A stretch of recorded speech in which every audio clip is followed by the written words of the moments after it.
Hi, I'm Brendan Powell, the developer of Boz Track Builder, and also a new piece of software I've developed and get to showcase today after many years of work. It's called Racetrack Builder. It's essentially the same sort of thing, but different.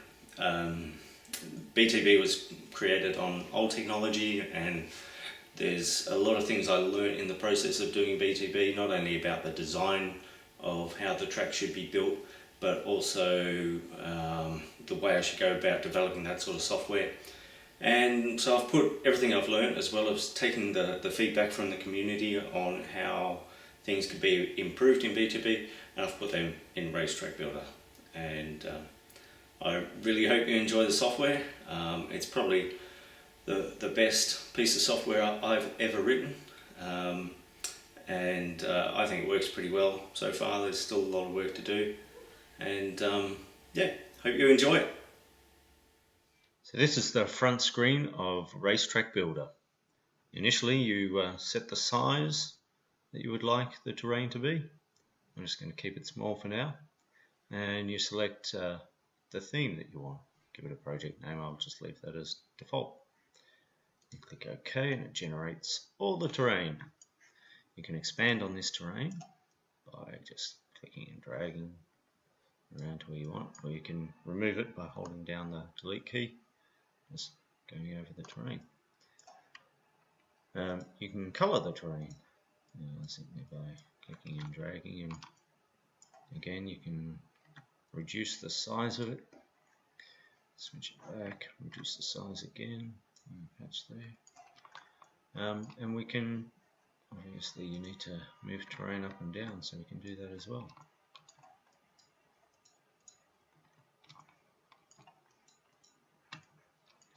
Hold shift down and it lowers it.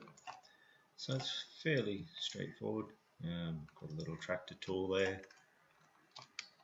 You can just drag that out.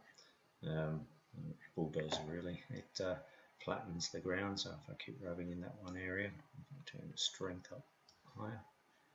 It'll happen pretty quick. So there's a nice flat area. If I grab it in the middle there and start rubbing there, it'll go to that level that I grabbed at. So it's working pretty well, and you may be wondering how it works behind the scenes. Well, it's just triangles within triangles within triangles all the way down. So you can get pretty small. With the materials, you're not limited to whatever's in there. You can actually have other ones that aren't even meant for terrain. I'll just turn that off for a moment. Come in here, a little patch of road down, and you can see that road actually has some shine on it where the grass doesn't. There are different types of materials, so it's all blending together nicely.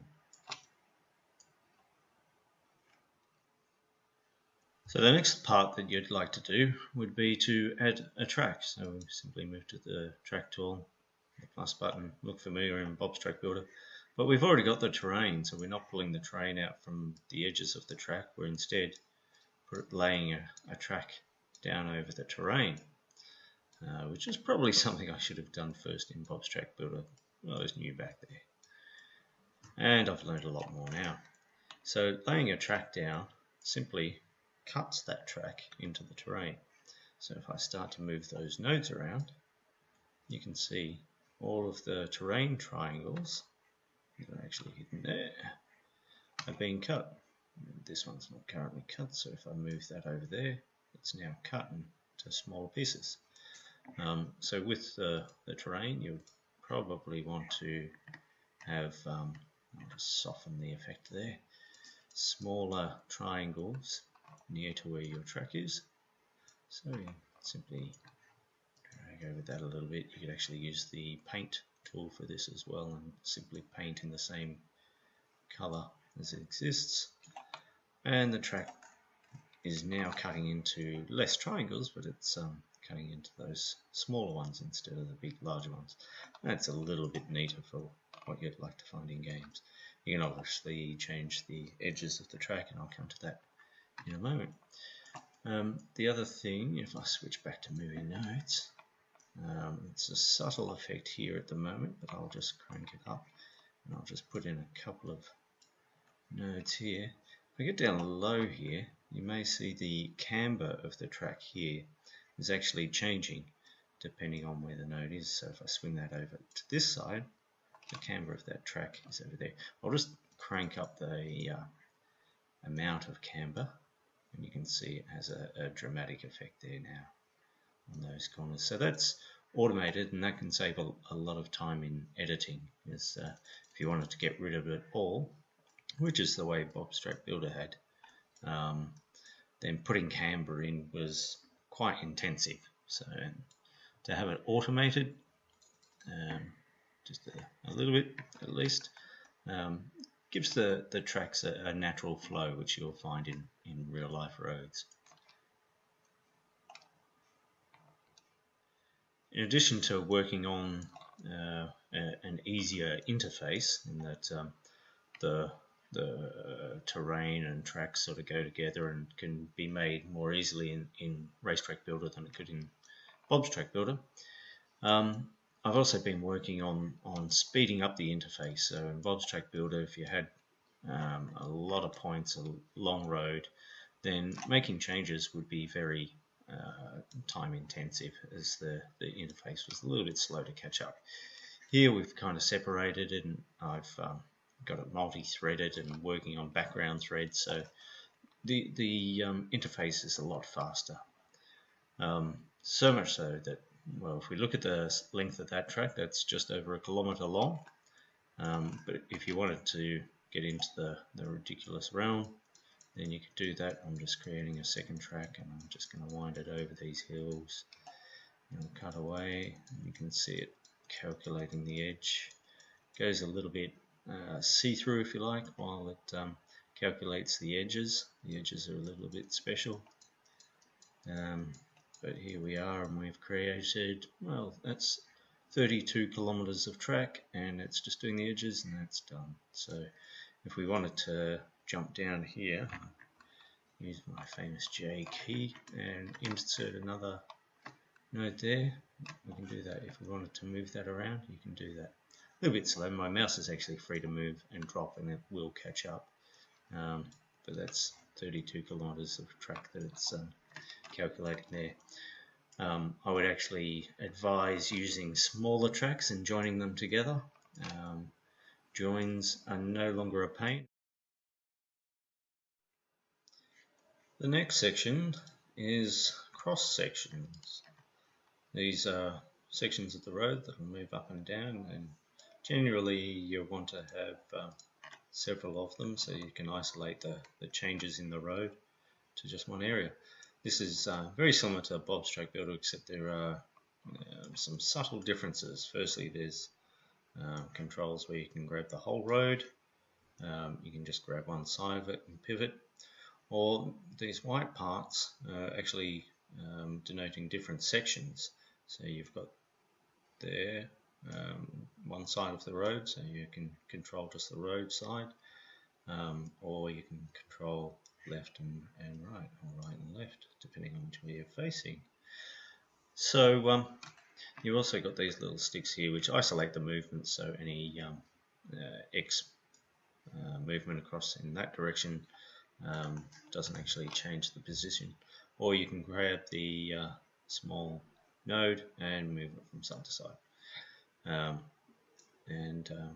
Yeah, that makes editing easier. Some things that you might have noticed from earlier videos is that the wireframe of the road, which is from along this section here through to there, it sort of moves up and down with the terrain in places. This is actually done through the properties of these points. So if I say this point to have a bit of a terrain snap, and I'll do it with the outer edge because at the moment it's set to a high amount. If I set that to 0 and we have a look at what happens, I'll switch back into solid mode so you can see that point, and in fact I'll grab the one next to it because that'll show it to us as well. So if I grab that and change them both to 0, then both of those points, and I'll just move that cross section right on the line. So both of those points in the mesh are taking their value from the cross section. Now if I put them both at 100%, they will now use whatever terrain was underneath this road, because of course the road is now cutting out the terrain, but it'll use whatever the terrain was shaped like as the place to put the point. And so that allows all of this smoothness to happen with the edge of the road and the track. So if I was to do this whole section, I'll just select each of those, and I'll select those nodes. They're already selected, and these ones, and I'll set that to 0, and you'll find we've got a hard chopping down right where the terrain is, and you may want that sometimes. Most often I found you should get a better result from having it slightly following the underlying terrain. Something else you might have noticed was, if I switch into wireframe mode, the edge triangles are actually going from a lot of smaller ones down into some medium-sized ones and then into some larger ones. And that again comes down to a property of the point.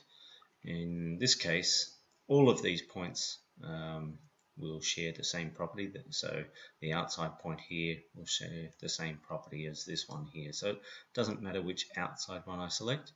If I tell it not to reduce anymore, it'll just have whatever sort of size shapes the one in before it did. If I did that, then you can see all of them are actually using the same amount of triangles. So I'll just flip that back to reduce for a moment, and you can see how that's working. If I did it with another 2, then we'd get an extreme effect, and you can see those outside polygons are fairly well stretched now, but you're using a lot less of them, and that helps with performance. Certainly if you've got wide roads and you're not so keen on having huge amounts of detail on the outside of your roads. It's fairly easy to control now.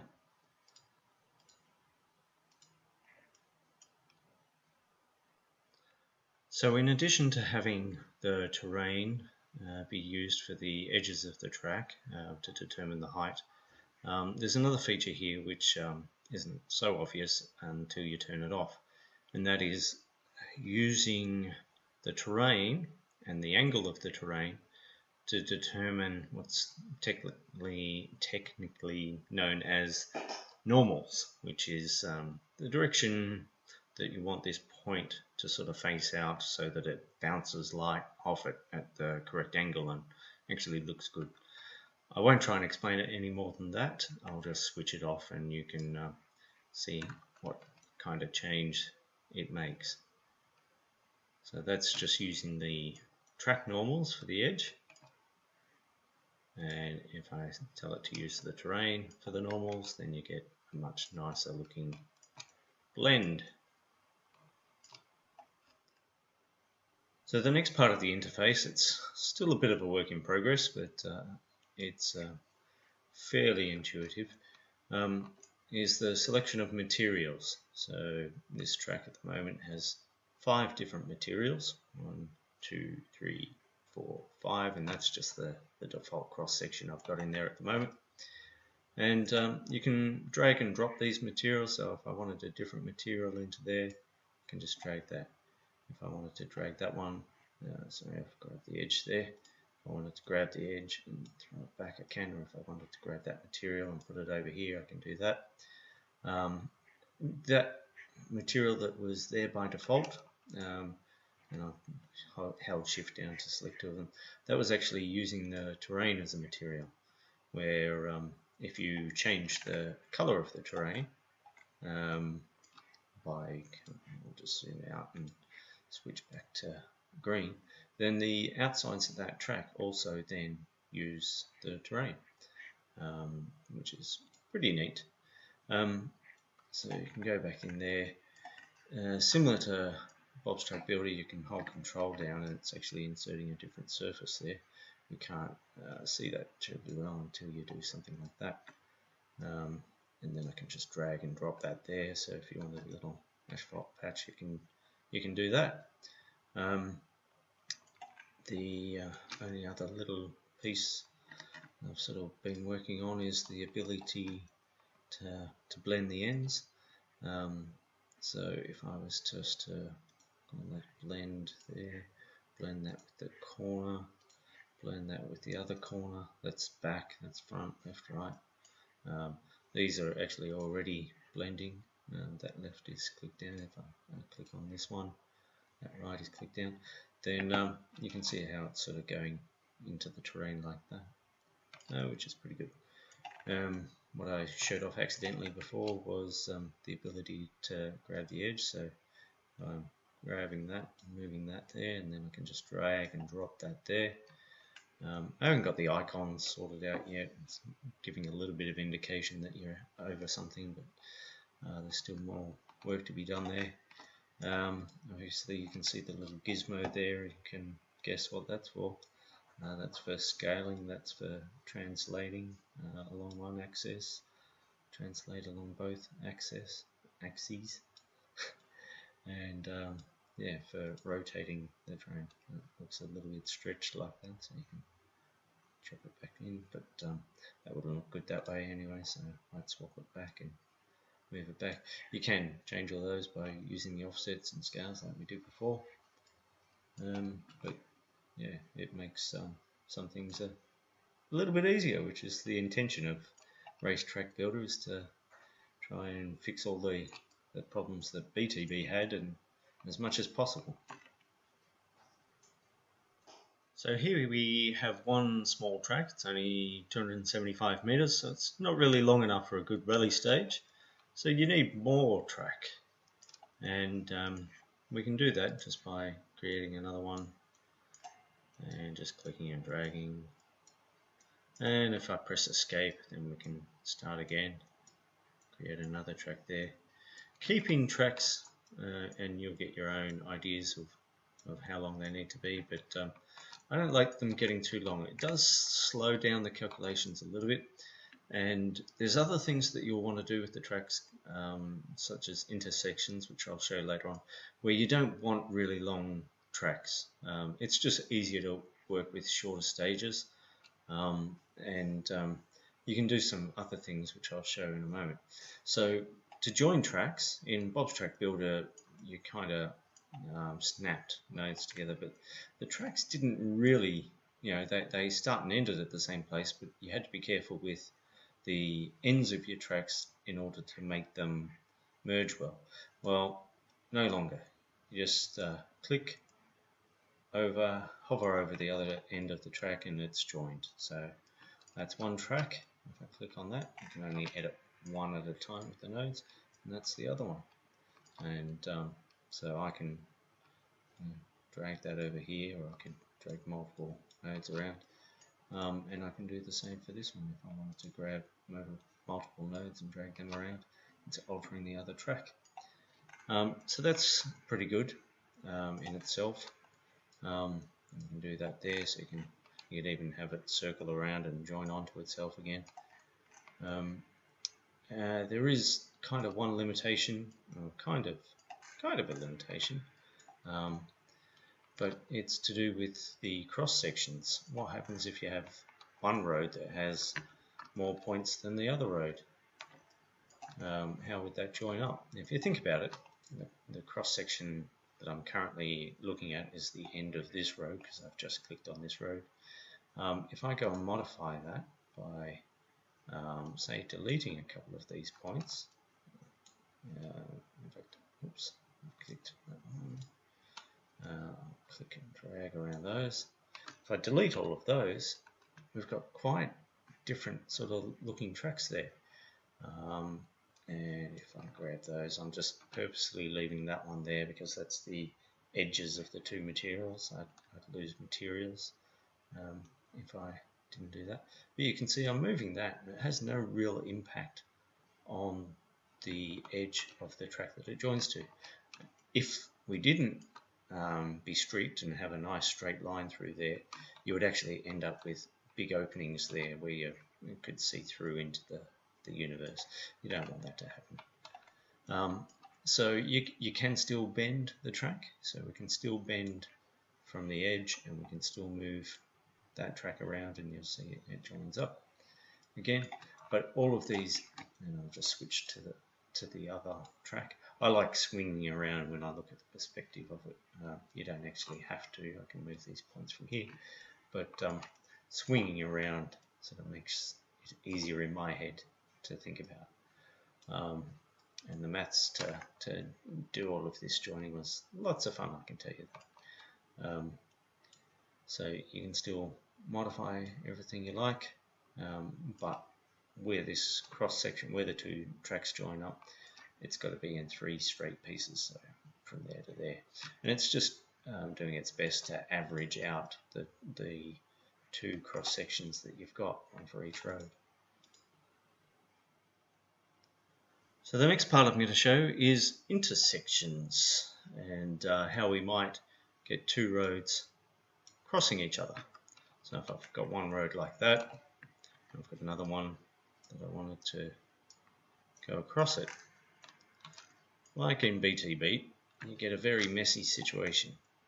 And it's quite difficult to sort of try and clean this up.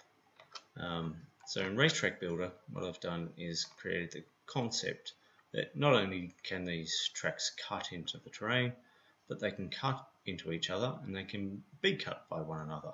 So there's 2 different flags here. We'll switch them both on for both of these tracks, and just quickly switch to that track and select that.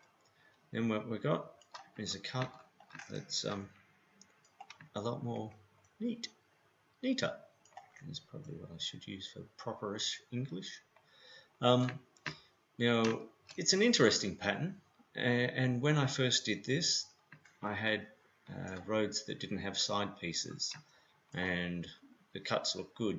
And then I added side pieces, and then one road would cut through the other, including its side piece. So if you notice the road that's on top here, this road here, that's running up and down, is cutting through the other road, but its terrain on the edge pieces, is not cutting through the road, but it is cutting through the other road's edge pieces.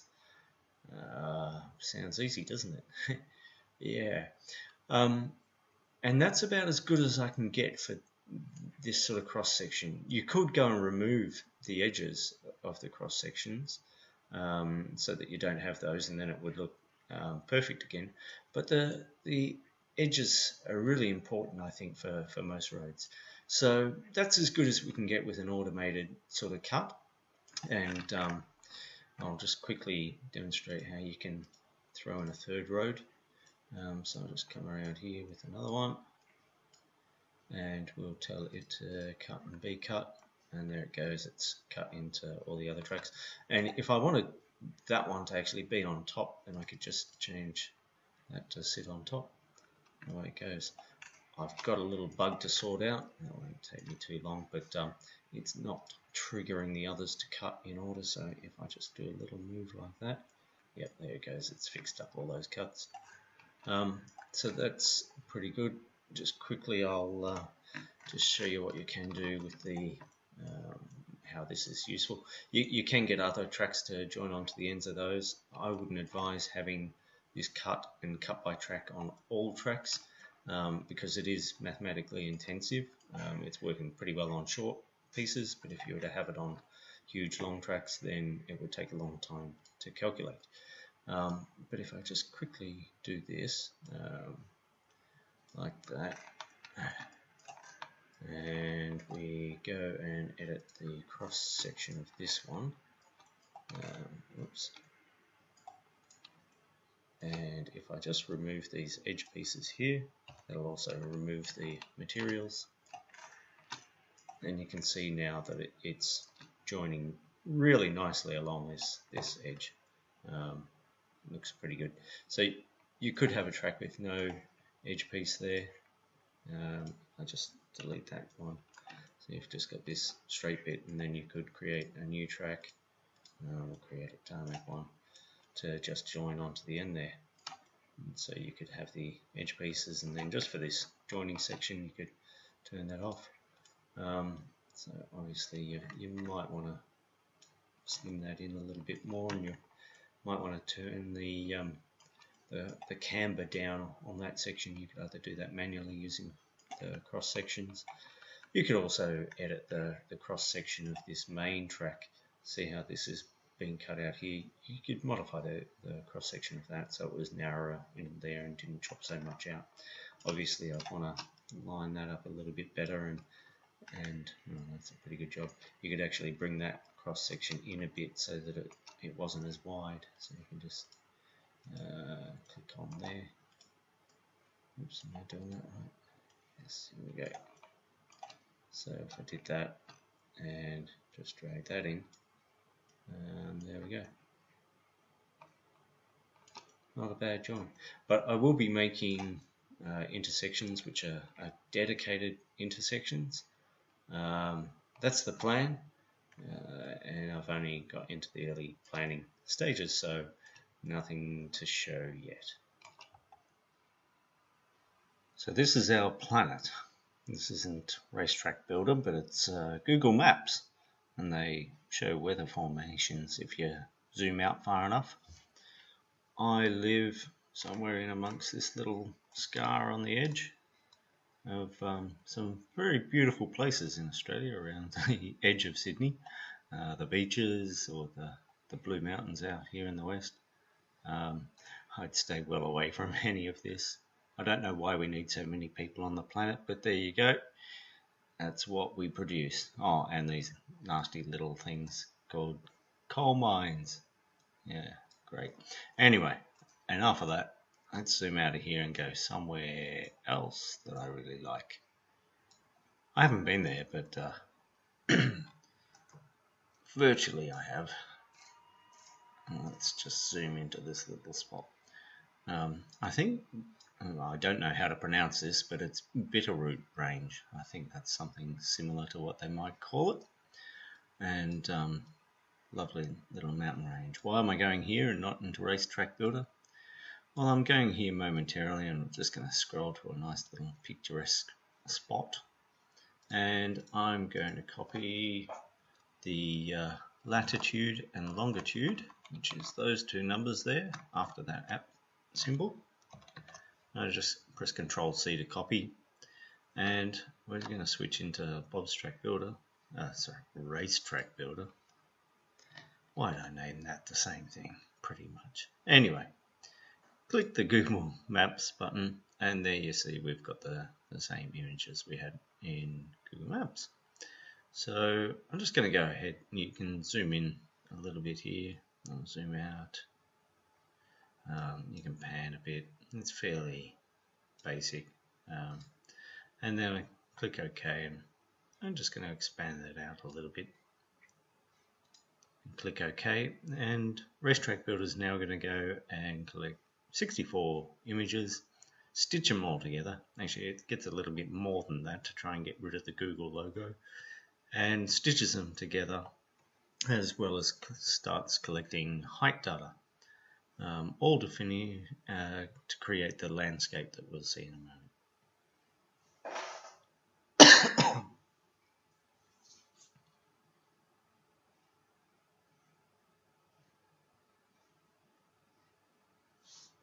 There it is. Well, the basic landscape anyway. It doesn't quite look right to my eye, and the reason because is the triangles that we're using doesn't quite match up with the terrain.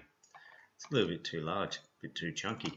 So if you were planning, say, a rally track to go through here, then you would want to pick out the areas that you want a bit more detail to and add that detail. Now, the background image here is just like any other material that sits up here is something you can paint on the landscape. So I can switch back to that material that Racetrack Builder stitched together. And what I can do now is just reduce the size there and just start painting a little bit. And it goes off to Google Maps. In fact, I'm just going to zoom out and then just go a little bit crazy with it all over here. Let it go off and do that, and it slowly goes off. You can't spam Google. They don't like it if you start spamming them too much. You have to collect it little bit by little bit over time. That's why it doesn't happen all in one big go. That's why there's a bit of a gap between updates. But away it goes and collects that data. We might get a bit more here. And wherever you're going to run your track, you'd probably want to get that down even smaller. So we just smaller through there. So you've got some nice detailed stuff to lay it on. So there you can see it popping away. For some of these larger bits, they still look a little bit chunky, so you might want to just cap those so you get a bit more detail. The detail it's still going off somewhere where I painted earlier, and eventually it'll come back to this spot and do this.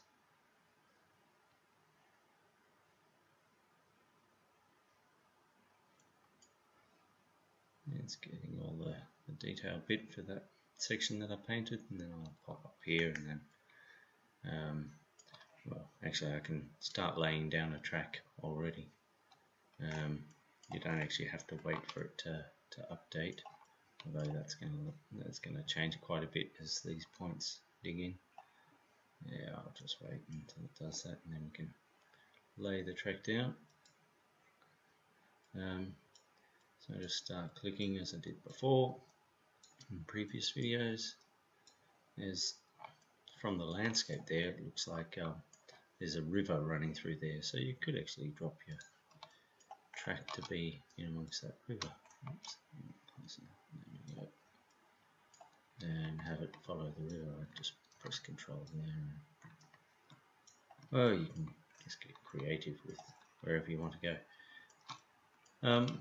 So that's well and good. If you did want a little bit more extra track off the side, terrain off the side, you can just paint on the side there, and you can see that it just went out to Google Maps and got that information. If I do it over this side, it's a little bit bumpier.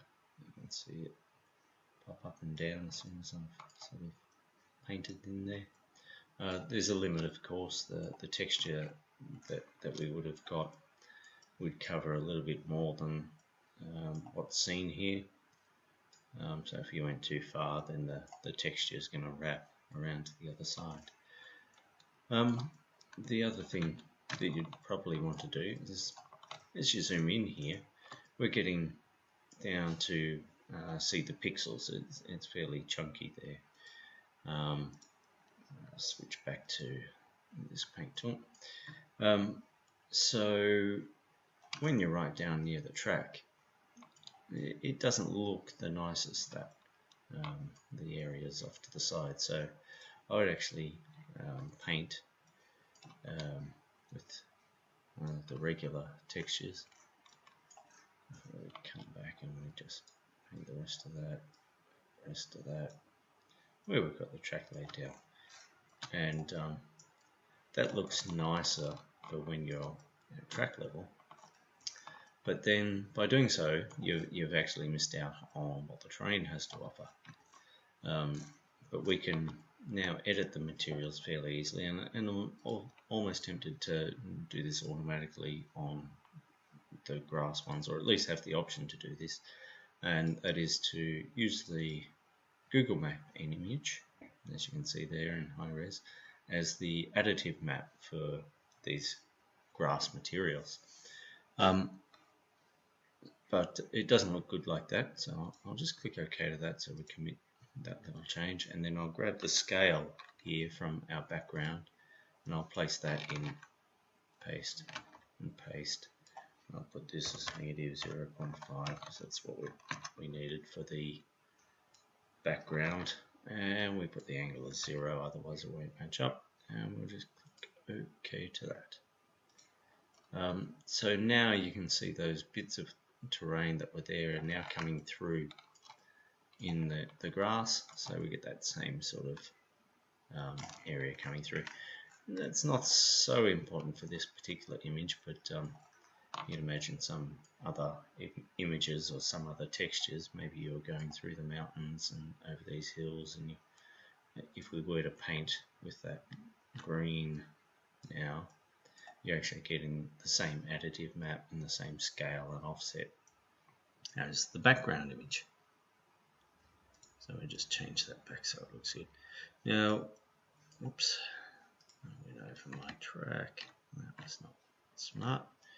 I'll just go back down here because I did want to zip down here and just demonstrate one last thing.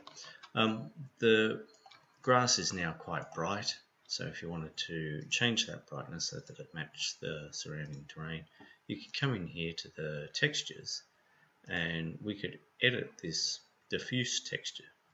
So I've made this a little bit simpler. Clicking the edit button will open up whatever editor you have installed. I've got the free image editor called GIMP, and I'm just going to change the colors here. I'll change the curves, just make it a little bit darker, and click OK to that, and we'll just overwrite that quickly. That's done. So when I click out of here, Racetrack Builder looks and realizes we've updated the image, so it goes and loads it again, and there it is. So you can do that, or obviously you could also edit the image for your terrain.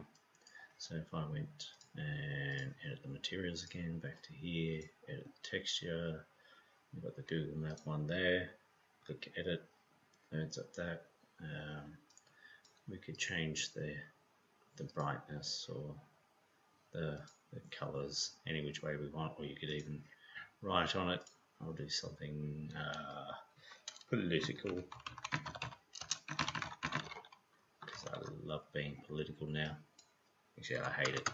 Politics is not something I ever liked, but we're not doing enough to save this planet, and we're doing a lot of things to destroy it, so it seems that we need to do something like this now. We need to get motivated. We need to do something positive in your life. So yeah, that when I flick back into Racetrack Builder now, it goes and loads that, and there it is all over your landscape. Can't get away from it now. So yeah, that's where I'm at. There's a few other tools that I'm going to be putting in there, and a few other bits and pieces that I'm going to have in here. I won't go into it too much because they're all vague plans at the moment, and you know, obviously some of the good stuff like objects and string objects and walls out of BTB will come in there. The export for here is just for Autodesk's FBX format. There is no exporting out to games as Bob's Track Builder does at the moment. BTB is still going to be supported, although I'll be focusing more of my efforts on this product because obviously it is a lot better. It's built on newer technology, runs under the latest version of Windows, and yeah, it's just designed from the ground up. You know, whenever you write a program the second time around after years of experience, you tend to get things a lot better than you did the first time around. So I'm still open to listening to the community and what they have to say on this. Obviously, I put a lot of time into BTB, and when it was pirated and sales plummeted, it was rather depressing. But with my life, I tend to pick myself up and just do the best I can anyway. So how I go about getting this product out to the market, I've not yet really decided. There's still other things I need to add to it before I could really sell it as a product anyway, I think. But yeah, I'd like to hear people's opinions, and obviously value your feedback. Thank you very much for listening, and thank you also very much to the people that have supported me and BTB, and more importantly than anything, is to me is acting on climate change. There's it's pointless all these little things we do in life unless you take care of the big things.